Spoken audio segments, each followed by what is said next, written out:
How's it going, everyone? Welcome to the channel. My name is Swanee, and for today's video, I have finally upgraded both of the new primary weapons that just released for the Python Commandos War Bond. There's the ARGL2112, and then in the Superstore, they offered the Double Freedom shotgun that released separately but alongside the War Bond. So I leveled them both up, and I apologize this video took a little bit longer than expected because leveling up 2 primary weapons to 25 took, double the time than usual. But now that I gave both weapons about an equal amount of playing time and I leveled them both up all the way, I've tested out all their attachments and I tested them with different armor sets. So in today's video, I'm going to go over my findings and give you guys my thoughts on what I think the best attachments are in different scenarios. So do me a huge favor, and if at any point you guys enjoy today's video, then give me a thumbs up because it helps me out in the algorithm and it helps promote my channel to new viewers. And if you're on mobile, consider hitting the hype button because that also helps the channel grow.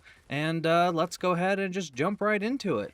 So first up is the DBS-2 Double Freedom shotgun. And this shotgun can be fired in 2 different ways, either a single shot or the volley shot that fires both shells simultaneously. This shotgun has some pretty crazy stats. It has medium armor penetration, and it does 840 damage per shell. So if you fire both shells at the same time, that's over 1,680 damage, which is kind of nuts. Now let's take a look at the attachments. Now there's not very many to choose from, and there's not much variety between these options. And I'm going to tell you right now, the vertical foregrip and the angled foregrip are going to be your 2 best picks. And then it's kind of just up to personal preference if you want it to have a flashlight or a laser sight, but that is going to give a slight knock to your ergonomics. So between the vertical foregrip and the angled foregrip, which one do you want to use and why?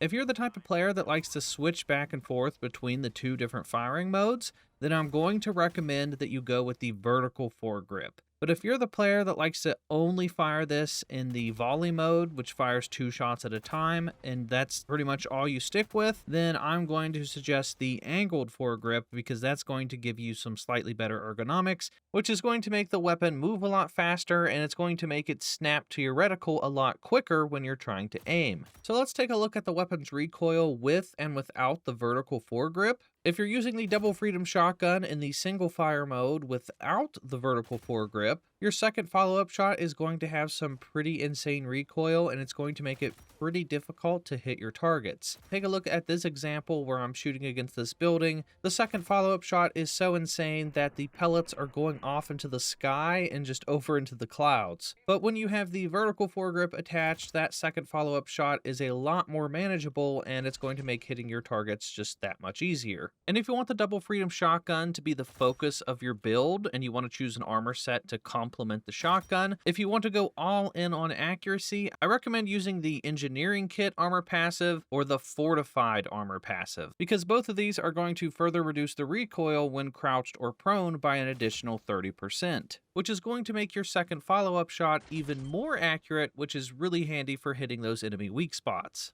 And then of course, if you'd like to increase your overall damage per second by increasing your reload speed, I recommend using either the Siege Ready armor passive or the Reinforced Epaulets armor passive, because both of these are going to increase your reload speed of primary weapons by 30%. And as you can see in the side-by-side comparison, I fired off 10 shots with the passive and without, and the Siege Ready armor was able to get off 10 shots before the regular armor set could only get off 8 shots.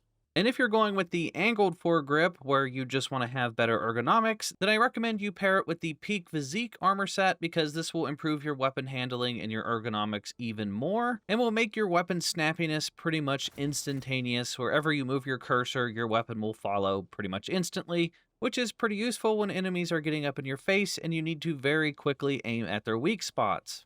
And if you're in the middle of combat and you want to very quickly swap between the 2 different firing modes, then I recommend you take advantage of the new feature that was just added in the latest update, where you can set this to your key bindings. And to do this, you go into your either mouse and keyboard settings or your controller settings. At the top, it says change bindings. Then go over to the combat tab and scroll to the bottom, and then change the quick weapon wheel right option to whatever button you'd like. And once I made this change, it completely changed the feel of this shotgun. It was just a lot easier to swap back and forth between the two modes. Let's say, for example, I just like to keep it in volley mode for taking out overseers, but voteless happens to get in my face, and you don't want to waste both of your shots on one individual voteless. You can then on the fly switch it to single fire mode and take out two voteless instead of one, and you can save yourself a little bit of ammo.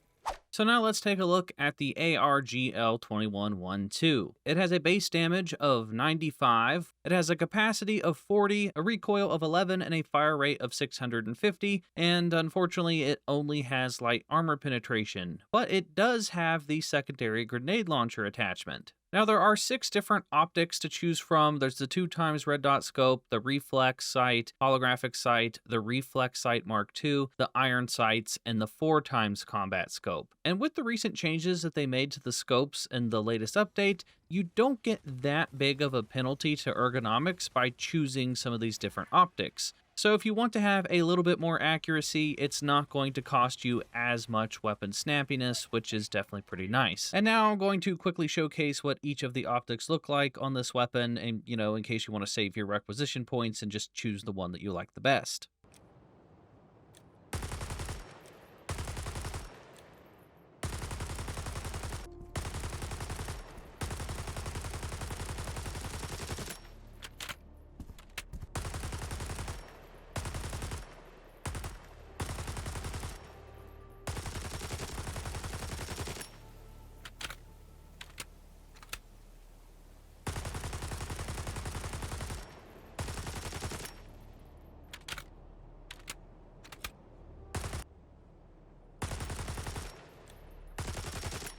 Nothing in the chamber. And then for the other attachments, there's not too many for this weapon due to the fact that it's got a grenade launcher, but you can change the muzzle. There's no attachment, a flash hider, a muzzle brake, and a compensator. And in my testing, I would say if you care about the weapon accuracy, I would go with the muzzle brake. That's going to give you the most vertical recoil pattern, which is pretty easy to manage. But if you don't care about accuracy and you just want to use this to spray into large crowds, like let's say for example you're facing the Terminids and you just want to spray this into a bug breach, or if you're facing the Illuminate and there's a large horde of voteless, then you could go with the compensator, and that will give it more of a horizontal recoil pattern, which is definitely easier to spray those large crowds. And then obviously all of the armor sets that I mentioned for the Double Freedom shotgun will also apply to this assault rifle, so if you want better accuracy when crouched, then go with the fortified or the engineering armor. If you want better ergonomics, go with the peak physique, and if you want faster reloads and more overall ammo for your primary weapon, then go with the Siege Ready armor set. Now, I did test to see if the Siege Ready armor would give you more primary ammo for your grenade launcher, and that just isn't the case. There's no armor set you can wear to improve your overall secondary ammo for your grenade launcher, unfortunately. And of course, with this latest update, there's some quality of life changes that you could change to make this assault rifle even better as well. So just like the Double Freedom shotgun, if you go into your settings and you go into the controller or your mouse and keyboard settings, if you want to change the different zoom variations on your scope on the fly, then change the quick weapon wheel up button to whatever button you like. This will let you cycle between the different zoom variations on the fly, which is a lot easier than holding down the reload button and picking it manually. This is really great for not only assault rifles, but it's really good for marksman rifles and the anti-material rifle as well. And then of course, if you want to quickly swap to the grenade launcher, you just have to do the same thing, but instead of the quick wheel weapon up, you want to change the quick weapon wheel down button to whatever button you like. And once I made this change in the settings, it made the grenade launcher attachment feel way better. It is so useful to be able to shoot at the small enemies, and then if a medium tier enemy like a spewer or an alpha commander or a devastator or an overseer or something like that pops up, I can quickly switch to the grenade launcher, shoot them with a grenade, and then swap back to the assault rifle and keep shooting. Being able to switch to the grenade launcher on the fly lets you put out a ton of damage in a quick burst, and it's really useful in a gunfight. It's also really useful when you're trying to blow up things in the environment, such as like bug holes or bot factories. Just quickly swapping to the grenade launcher, popping off a grenade, and then swapping back and then running away is a lot faster than holding down the reload button and having to swap to the grenade launcher manually every single time you want to close a bug hole. So if you want to use this assault rifle, I highly, highly recommend changing the grenade button to make it so you can just swap to it on the fly. And that is going to do it for everything in today's video. Hopefully it helped you guys out. Now, I didn't talk damage numbers or specific enemies that these weapons could kill because I've already covered it in 2 previous videos. So if you want to know more about these weapons, then I recommend checking those videos out. But I feel like both weapons are good additions to the game. I personally like the Double Freedom shotgun more between the 2 of them. The Double Freedom shotgun just does a ton of damage, and it's super fun to just blow enemies into smithereens with each pull of the trigger. But I like the assault rifle too. I think it's definitely worth picking up. I mean, the grenade launcher is definitely a pretty good attachment, and it does help a lot with closing bug holes and bot factories and things like that. But let me know what you guys think of these 2 new weapons down in the comment section down below. If you have any tips or tricks you want to share with the community, then put them down in the comments and I'll give it a heart so other people can see it. If you're new here, hit the subscribe button and hit the bell for notifications. Give this video a thumbs up if you enjoyed it, and that is going to do it for me, and I will catch you all in the next video. So, bye-bye.